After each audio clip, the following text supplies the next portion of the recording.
Welcome back guys to Sin's Gaming Channel and welcome back to yet another Dawn of War 3 beta review slash first impression. Now some of you may be aware that I already did one 2 weeks ago I think, but that I used a bad microphone. Really, it was a horrible quality, so it was very difficult to listen to. And yes, maybe you noticed I have actually a new microphone now, so things should be better. I hope so. And yes, let's go into the review right away. So Dawn of War is the successor, of course, of Dawn of War 2 and Dawn of War 1. Dawn of War 1 was a Relics version of WH40K version of Company of Heroes, which was released earlier. So it took the concept, the game mechanics of Company of Heroes, which means that you mainly had squads, so units, groups of units, for example like 4 riflemen, 5 riflemen, whatever, that are in one squad. And as you lose health, you would lose squad members, and then you could refill those squad members at your base. So they took this concept and they added also the point capture system, where you have to capture points for different kind of resources. I think in the original game it was 2 resources: the main credits, I guess, and power. I don't know if you had anything else, but I don't think so. Maybe you had. I don't know. I'm not gonna say it away. But you had a map. Multiplayer. You had maps with several points you could capture, which in turn would give you credits or whatever you call it, points that would allow you to buy units and upgrade your units and build new buildings and whatever you want. Turrets, everything. Now then came Dawn of War 2, and they really kind of dropped the whole base thing and made it more of a even more squad based, I think, because you had a very limited number of units and kind of were fixed to what you had and everything. I didn't play much Dawn of War 2, maybe I might figure that out, but anyway, it was a lot smaller in scope. And now we have Dawn of War 3, and yes, I don't think it really knows what it is itself. So let's just go from the labels here, from the labels and text that we see on Steam. It says RTS. I guess it's real time. It's some strategy, I guess, but it's not really, in my opinion, it's not really corresponding to the real time strategy genre. Because the base building is more or less non-existent. That means that you will build. Yes, you have to build a barrack. Or whatever the equivalent in the Elder and the Orc is, and you have to build your arsenal to upgrade very basic upgrades. And yeah, but you cannot build a base in the sense of that you have defense or anything. All you build is construction buildings. So basically, it's just the building. The building itself has no actual strategic reason to be, other than for you to need to spend points in building it. So for the early game, it's like, so will I spend this 400 points in, for example, a tactical marine squad, or will I build the barracks for, I don't know, 200-300 credits, whatever it costs, and so in turn try to get to the buildings. Are basically like tiers. So you have the first tier, the tactical marines, for example, for the marines, and then the second tier are the snipers and heavy weapons, and the third tier are vehicles for the marines, because you need to have your base building, your main building upgrade to level 2, I think. So basically it's just to prevent you from advancing too fast into the higher tiers by spending points into those buildings, which then relates to having lower numbers of units in comparison to the enemy at that point. I mean, an enemy who chooses to ignore buildings and go just for the tactical marines will have more units than you on the field at that point, until you can catch up with better quality units. But anyway, that's all.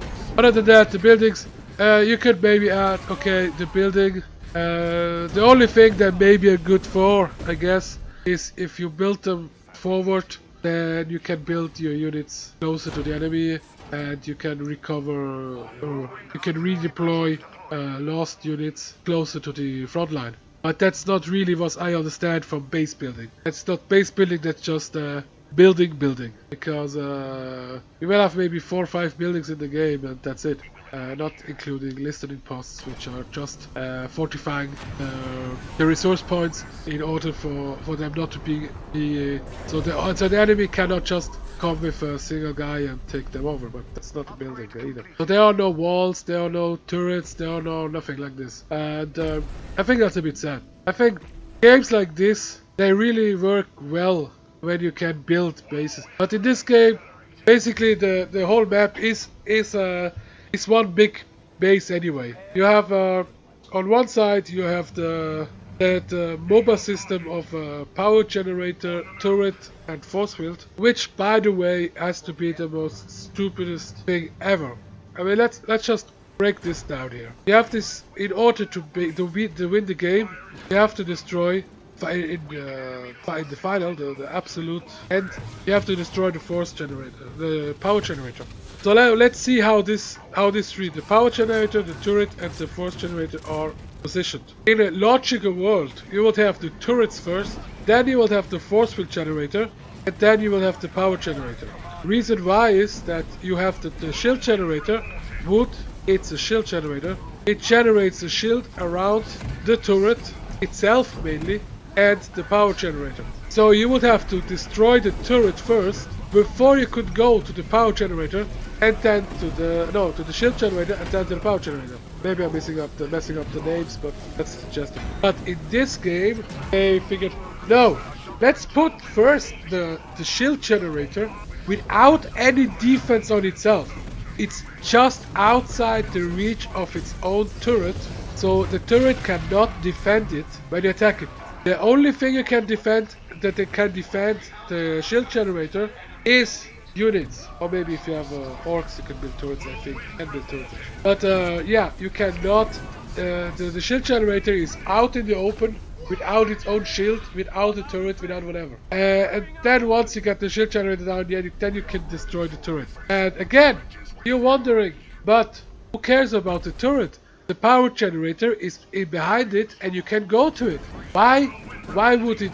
It's a requirement, it says so, it's stationed. The power generator can only be attacked when its corresponding turret, or when a turret has been destroyed. Why?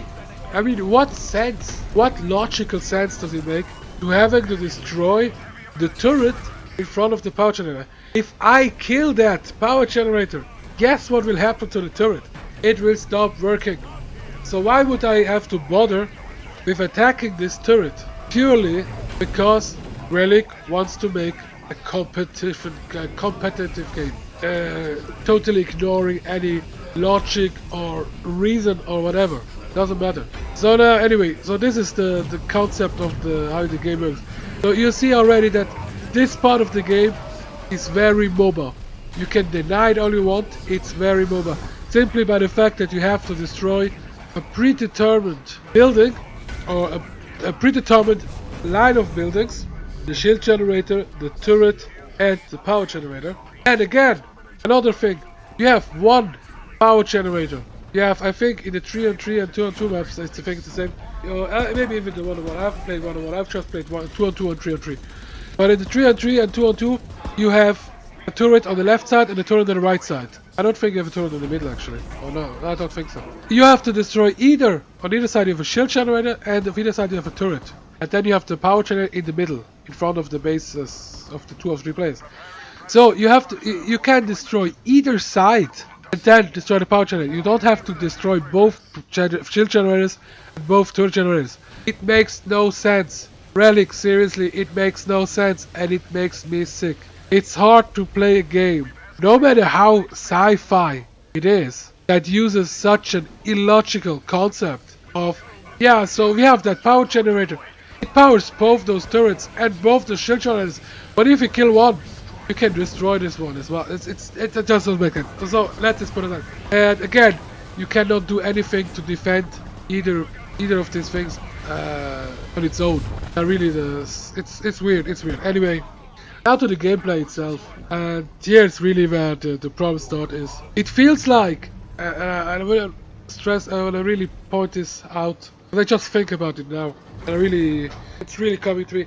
It feels like, do you remember Call of Duty, Modern Warfare 2? Yes, 2. It already in the first one, but it is 2 in the second one. Where you had all these insane kill streaks, or maybe it was Black Ops, I don't know. The first game, the first Call of Duty games that introduced these insane kill streaks. I'm not calling Call of Duty 4 Modern Warfare because you had like 3 kill streaks. Okay, the chopper was maybe a bit overkill, but still, they were quite moderate, I guess I would say.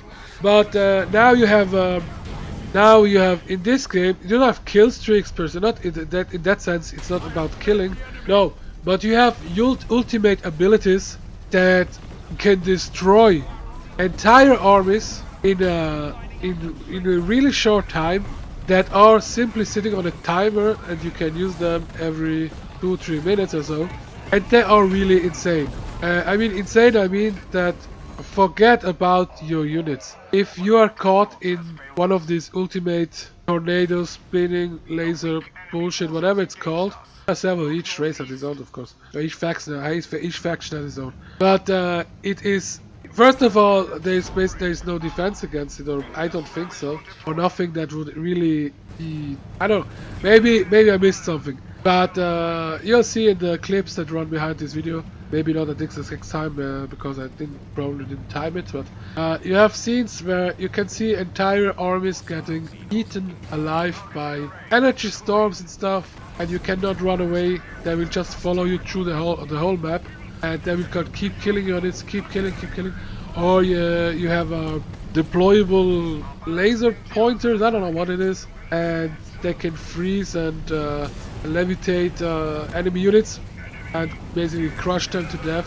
Even the best elites, or what's it called, elites, I guess, yes, are not doing anything against those super weapons. And then of course, yeah, talking of the elites, of course you have the elites, which are basically the ultimates. They can't really hurt you, but the game itself is basically won by whoever has the better elites in a combat. So if you have two armies, or if you have a clash of two groups of units, basically it comes down to who has the better hero or elite, adapt to that situation. Which, yeah, it takes a lot away from the strategic, because all your units, your base units, the snipers, the heavy weapons, the orcs, or whatever you want, whatever, they are all just basically cannon fodder for these heroes. Heroes are extremely overpowered, and I think they really shouldn't be. I think I'm fine with having heroes in a game like this, but heroes shouldn't be that powerful, and heroes should be costing normal resources and not have their own resource. And once you have them, they're simply respawning, or you can recall them after a short while for no cost. Again, maybe I'm wrong about this, but I think it's at no cost. So basically you can spawn your elite and pretend that you have a tactical choice of if you want to deploy your elite or not. Maybe sometimes you don't. Bullshit. You have your elites in a certain order. You gotta spawn them when you can. And yeah, basically you have one elite. You can jump in a group of 5-6 squads of normal units and kill them. So basically the game is just all about your elites and those special ultimate abilities. And it's really weird, because the other thing is that I've seen in games that having, for example, you have this game, you have resource points, of course, like I said, where you can collect power, the normal points, I don't know what they call it, I don't know, whatever, this yellow star points, the main resource used for the power for building units. And then you have those purple diamonds, whatever, purple gems, which are used for buying your elites, or unlocking the elites. And yeah, normally in this kind of RTS games where you have resource, the guy with more resources will win. So basically the game is about controlling and owning more resources than the enemy, because in a more or less symmetric fight, if you can build more than the other guy of the same kind. Unless you're a really stupid fuck, then yeah. So unless you don't know what you're doing, you will eventually lose the fight. If you have equally skilled people playing, you will always have to go for the resource points in order to make more. But here's the point. In Dawn of War 3, that isn't true. It's not the guy who necessarily has more resources than the other one will win the fight. No, it will just mean that the guy with more resources will see more of his base units get slaughtered, destroyed, annihilated by some weirdo, ultimate, high screw everything super weapon, or by a bunch of rampaging heroes. And I really mean that it's insane at just how silly and, I mean, don't get me wrong, if you have a lot of units and a lot of vehicles and whatever, of course the early tier heroes, elites, will die. Of course. I'm not saying that your level 1 assassin or whatever, or the level, what is it, level 4? No, level, I mean, I mean the cost of the elite. The first, if you have a hero that costs between 1 and 4 gems, and of course he will lose against a sizable force of higher tier units, of course, but not against equally higher tiered elites. If you have an elite level 7, I mean, it costs 7 or 10 gems, he will annihilate most of whatever you have in front of him. Because keep in mind that even though you have lesser resources, maybe you still have a lot of units. You get a lot of resources, so you can build considerable good amount of units, and then you clash those units, and basically it comes down to who can use the abilities of the heroes, of the elites better, and maybe who can use at that point, if you have a big clash of units, use at that point the ultimate abilities you have from your HQ, destroy the entire enemy army, which maybe was 2 times bigger than yours, but because you waited for the right moment to use the ultimate, you were able to basically wipe out the enemy, and then you just go on a spree and destroy whatever you want, or you recover and rebuild your units, so you will stay more or less ahead of the enemy, even if he has more resources. So the resource points, they are, I mean, sure, you go for the resource points because they are there, and you want to have the resource points, at least those around your base, just as a matter of seeing what's going on first of all, and not allowing the enemy to build near your base. But unlike other games, the resources are really not that big of a deal. You can have way less resources than your enemy. If you use your abilities, the big abilities, the big elites right, it all counts for nothing. Because most units, I'm not saying all units, but most units are really worthless and I guess just capable of destroying other units. So the moment you bring ultimates and hero and elites, the whole thing goes out the window, and there we go.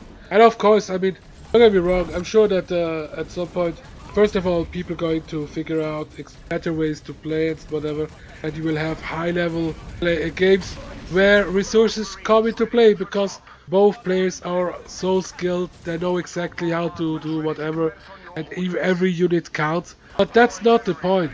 Most people are casual players, and they will get pissed off when they have imagine you're in a game for the 20th time or something, and every time you have more resources than your enemy, and you say, ah, cool, I gotta kill that guy. I have all the units in the game. I make twice as many resources. I have twice as many resources. Let's attack. Let's go. Oh shit. Where are all my units? Ah, I guess. Okay. So he triggered. Okay, I see. So he did that. Oh my god. All my units are dead. Oh look. Now he attacks me. I have nothing left to defend, and I can do nothing. Oh hell no. And that's going to be the game. And people, even as much as Relic wants it to be a competitive game, it will not be a competitive game if there are people, the casual players, and I don't say bad players, I mean casual as in let's have fun players, will be treated as such. People will not play this game for long if there is no reward for playing well. Because you don't have to play well, you just have to know at what point to click the right button. It's like a big press Q to win kind of type scenario. And that's really what this game is all about. It's not about how many units you have, it's not about how good or how strategic you play, how your tactics are. No. The only reason, the only point you have to take care of in this game is to press the right button at the right moment to wipe out your enemy without any kind of skill or anything. It's just, yes, press Q to win. So anyway, I guess for now I guess I'm really done with Dawn of War 3. I made this new review. I don't think I'm gonna buy. No, I know I won't buy this game, so I will not be able to review the single player. But I'm sure someone else will. But I'm not spending. I can just seriously do not spend 60 bucks on this game because you like an RTS or because you like Warhammer or Dawn of War. It's simply not worth it, in my opinion. The multiplayer feels really unnatural, illogical, and borderline insulting to me. And yeah, that's just my opinion. I hope I can help some people make a decision in buying it, not buying it, preferably. So yeah, that's from me. Thanks for watching, everybody. If you have any comments, then please let me know. I hope the new microphone does its job. I have my voice is a bit nasal because my nose is closed up, so that's why the sound is maybe a bit nasal. But that's my more voice, not my microphone. If you want to know, it's a Shure PGA 58 XLR microphone that is connected to some kind of mixer. Yes, and a pop filter, pop. So yeah, thanks for watching, everybody, and please like, share, and subscribe, and I see you next time.